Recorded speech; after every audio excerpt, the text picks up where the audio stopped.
Hey, good afternoon, everybody. It is March 28th, 2023, and we are in the Old Testament. We're in the book of Exodus, and we are going to read chapter 33. Okay.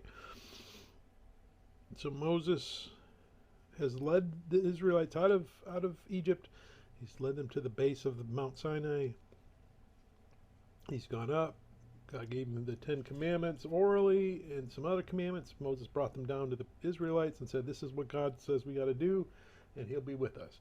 And the people all said, yeah, we'll do it. So Moses went back to God and said, oh, people are all for it.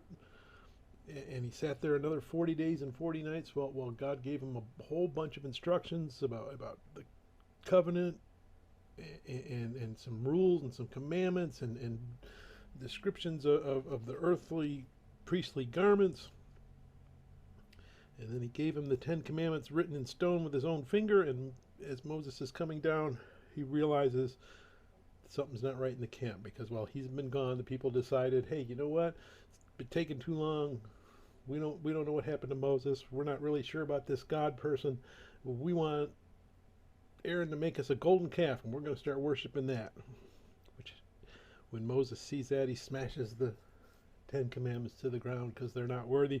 And he calls forward for the Levites to come by his side and says, go out and punish those who led the people to worship the calf. And they kill about 3,000 people. And then Moses says, all right, now I'm going to go back up on the mountain, and hopefully I can talk God out of any more punishment for you guys. And that's kind of where we are here. So he's gone up to God, and God is not happy. And God says, you know what? Take the people, get out, go to the land of Canaan that I promised I'd give. I promised I'd give it to Abraham, and I promised I'd give it to Isaac. So it's yours. Go get it. But I ain't going with you no more. This is you've shown your colors, and I'm done with it. And Moses tells him, hey, you know what? If you're not going to come with us, I don't want to go. I'm not leading these people anymore. The countries that have been watching us come, once they see you leave, they're going to understand that something's not right here. So we need you.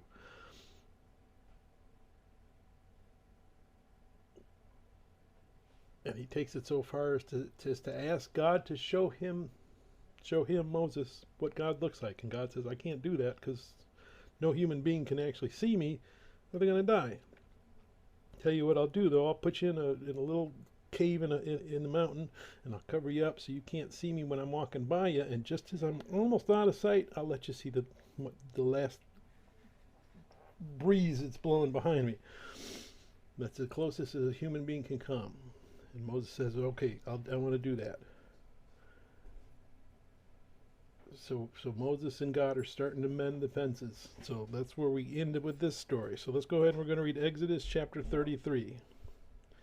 Then the Lord said to Moses, depart and go up from here, you and the people whom you have brought out of the land of Egypt, to the land of which I swore to Abraham, Isaac, and Jacob, saying, to your descendants I will give it, and I will send my angel before you, and I will drive out the Canaanites, and the Amorites, and the Hittites, and the Perizzites, and the Hivites, and the Jebusites. Go up to a land flowing with milk and honey. For I will not go up in your midst, lest I consume you on the way, for you are a stiff-necked people. And when the people heard this bad news, they mourned, and no one put on his ornaments, for the Lord had said to Moses, say to the children of Israel, you are a stiff-necked people. I could come up into your midst in one moment and consume you. Now therefore take off your ornaments, that I may know what to do to you. So the children of Israel stripped themselves of their ornaments by Mount Horeb. Moses took his tent and pitched it outside the camp, far from the camp, and called it the tabernacle of meeting. And it came to pass that everyone who sought the Lord went out to the tabernacle of meeting, which was outside the camp. So it was, whenever Moses went out to the tabernacle, that all the people rose, and each man stood at his tent door and watched Moses until he had gone to the tabernacle. And it came to the pass, when Moses entered the tabernacle, that the pillar of cloud descended and stood at the door of the tabernacle. And the Lord talked with Moses. All the people saw the pillar of cloud standing at the tabernacle door, and all the people rose and worshipped, each man in his tent door. So the Lord spoke to Moses face to face, as a man speaks to his friend. And he would return to the camp, but his servant Joshua, the son of Nun, a young man, did not depart from the tabernacle. And Moses said to the Lord, see, you say to me, bring up this people, but you have not let me know whom you will send with me. You have said, I know you by name, and you have also found grace in my sight. Now therefore I pray, if I have found grace in your sight, show me now your way, that I may know you, that I may find grace in your sight, and consider that this nation is your people.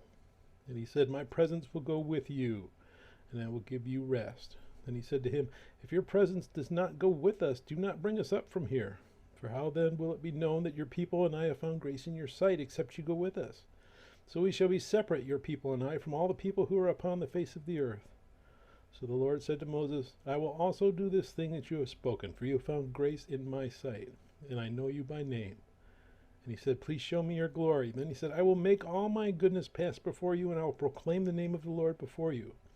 I will be gracious to whom I will be gracious, and I will have compassion on whom I will have compassion.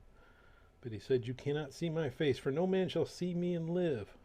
The Lord said, here is a place by me, and you shall stand on the rock. So it shall be, while my glory passes by, that I will put you in the cleft of the rock, and will cover you with my hand while I pass by. Then I will take away my hand, and you shall see my back, but my face shall not be seen. May God bless the reading of his word. May God bless you. Bye.